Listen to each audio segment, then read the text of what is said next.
एक गांव में बबीता और अनुज नाम के पति पत्नी रहते थे। दोनों एक दूसरे से बहुत प्यार करते थे। अनुज एक बहुत बड़ी कंपनी में काम करता था, जिस कारण वह अपने काम में बहुत व्यस्त रहता था। अनुज के काम में व्यस्त रहने के कारण बबीता उससे नाराज रहती थी। मैं परेशान हो गई हूँ तुमसे, सारा दिन बस काम ही करते रहते हो। मेरे लिए तो तुम्हारे पास समय ही नहीं है। क्या हुआ बबीता? तुम नाराज क्यों हो रही हो? मैं काम नहीं करूंगा तो घर में जो ऐसो आराम तुम्हें मिल रहे कहाँ से मिलेंगे? पर काम के साथ तुम्हें आराम की भी तो जरूरत है, और मुझे भी कहीं घूमने जाने का मन हो रहा है। हाँ बबीता, बात तो तुम ठीक कह रही हो, पर मैं भविष्य के लिए मेहनत कर रहा हूँ। ताकि कुछ पैसे सेविंग कर लूंगा तो हमारा भविष्य सुरक्षित हो जाएगा। हमारा भविष्य कितना सुरक्षित होगा वो तो मैं नहीं जानती, पर मुझे आज में जीना है। जिसका आज अच्छा होता है उसका भविष्य भी अच्छा होता है। अरे बबीता, घूम कर क्या होगा? बाहर भीड़ भाड़ में क्या घूमना, मजा भी नहीं आएगा भीड़ में। ऊपर से ढेरों पैसे खर्च होंगे। मेरी मानो, हम लोग घर पर ही एंजॉय करते हैं। मैंने तुमसे बड़ा कंजूस नहीं देखा है। कंजूस मक्खी चूस कहीं के। मैं आज से बल्कि आप ही से कोई काम नहीं करूंगी, खाना भी नहीं बनाऊंगी, जब तक तुम मुझे कहीं से घुमाकर नहीं लाते। जाओ, मैं तुमसे बात भी नहीं करूंगी। अरे नहीं नहीं बबीता, मेरी स्वीट हार्ट, ऐसा मत बोलो, नाराज ना हो। अच्छा ठीक है, मैं अब ऑफिस जा रहा हूँ, लेट हो रहा है। तुम सोचकर बताओ कि हमें कहाँ घूमने जाना है, कितने दिन रहना है, सारा प्लान करके रखो, हम घूमने चलेंगे। शाम को अनुज घर आता है तो बबीता से पूछता है। बबीता, क्या तुमने सोच लिया कहाँ घूमने जाना है? पूरा प्लान कर लिया ना? हाँ, हम जामपुर जाएंगे। वहाँ पर बहुत सी घूमने की जगह हैं और वहाँ रहने के लिए होटल भी अच्छे अच्छे हैं। हम जामपुर ही जाएंगे, ठीक? अच्छा तो ठीक है, हम कल जामपुर के लिए सुबह जल्दी निकलेंगे। तुम सारा तैयारी कर लो, कपड़े वगैरह पैक कर लो। अगले दिन सुबह अनुज और बबीता जामपुर के लिए निकल पड़ते हैं। बबीता और अनुज बहुत खुश होते हैं। काफी देर गाड़ी चलाने के बाद अनुज बबीता से कहता है। बहुत देर गाड़ी चला लिया, थक भी गया हूँ और भूख भी लग रही है। चलो बबीता, किसी ढाबे पर कुछ खा लेते हैं। हाँ ठीक है, वो देखो सामने एक ढाबा दिख रहा है, वहीं गाड़ी रोको। दोनों गाड़ी से उतरते हैं और ढाबे में जाते हैं कुछ खाने के लिए। ऐ जी, ये दुकान वाला मुझे कुछ ठीक नहीं लग रहा और दिखने में भी डरावना है। मैं यहाँ नहीं खाऊंगी, मुझे डर लग रहा है। चलो किसी दूसरे ढाबे में चलते हैं। तुम तो बहुत बहादुर हो, और इस बूढ़े से तुम्हें डर लग रहा है? डरने की कोई बात नहीं है, मैं हूं ना। अच्छा चाचा जी, जामपुर यहाँ से कितना दूर है? जामपुर? तुम लोग जामपुर जा रहे हो? वहाँ क्यों जा रही हो? मत जाओ, मैंने सुना है वहाँ चुड़ैलों का साया है। जो भी वहाँ जाता है जिंदा वापस नहीं आता। चुड़ैलें उन्हें मारकर उनका मांस खा जाती है। वहाँ जाना मना है। अरे चाचा जी, ये क्या चुड़ैलों की मनगढ़ंत कहानी सुनाकर हमें डरा रहे हैं? नहीं होता कोई भूत और चुड़ैल, सब झूठ है। अरे बाबा, तुम्हें विश्वास नहीं हो रहा तो मैं कुछ नहीं कर सकता। जाओ, तुम्हें जाना है तो। मेरा काम था तुम्हें सावधान करना, बाकी तुम्हारी मर्जी। फिर अनुज और बबीता गाड़ी में बैठते हैं और आगे जामपुर की ओर जाने लगते हैं। अनुज, मुझे वो बूढ़ा ठीक नहीं लग रहा था और उसने जो बातें बताई उससे तो और भी डर लग रहा है। चलो हम लोग वापस घर चलते हैं। क्या बबीता, तुम्हें तो घूमना था और अब उस बूढ़े की फालतू की बकवास को सच मान रही हो?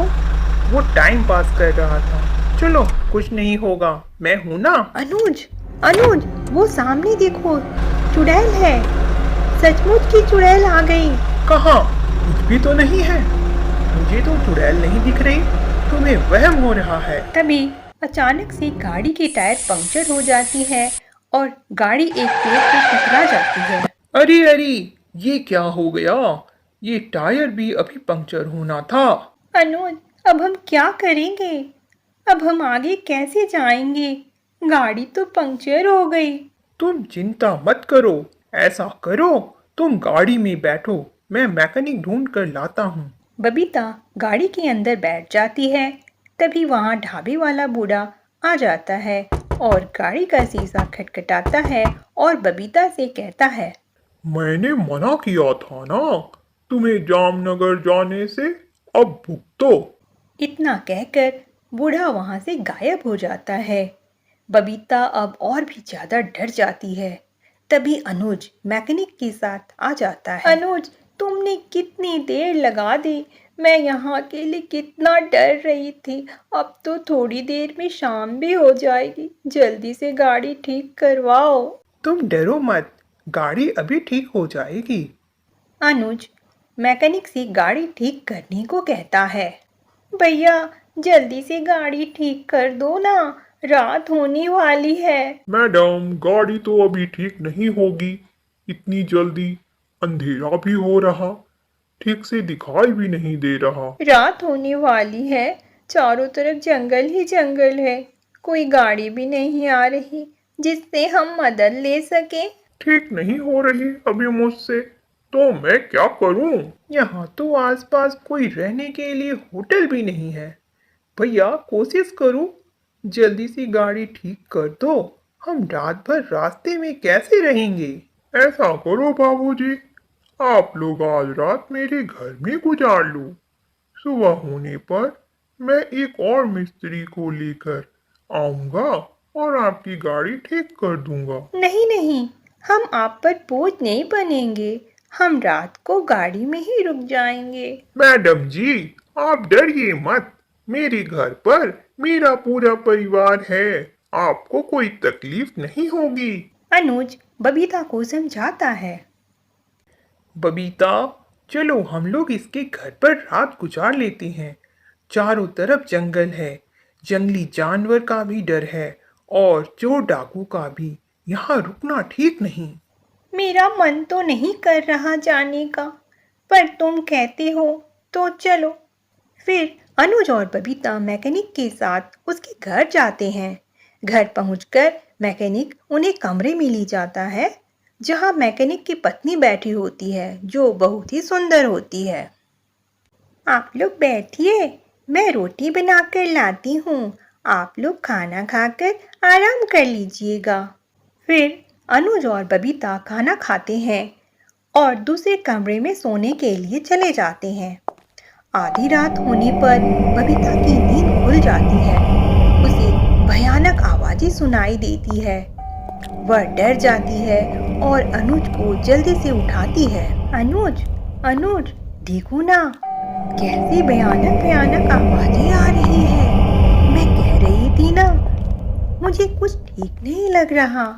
ये मैकेनिक और उसकी पत्नी ठीक नहीं है, कुछ तो गड़बड़ है। तभी उनके कमरे में एक चुड़ैल आ जाती है, जिसे देखकर बबीता और अनुज डर जाते हैं। तुमने तो खाना खाकर अपना पेट भर लिया, पर मैं तो भूखी हूँ। बहुत दिनों बाद मुझे शिकार मिला है। आज तुम दोनों को खाकर मैं अपना पेट भरूंगी। हा हा हा हा हा हा। बबीता और अनुज चुड़ैल को अपने सामने देखकर कांपने लगते हैं। वे दोनों चुड़ैल से गिड़गिड़ाते हुए कहते हैं, हमें छोड़ दो, हमें मत मारो।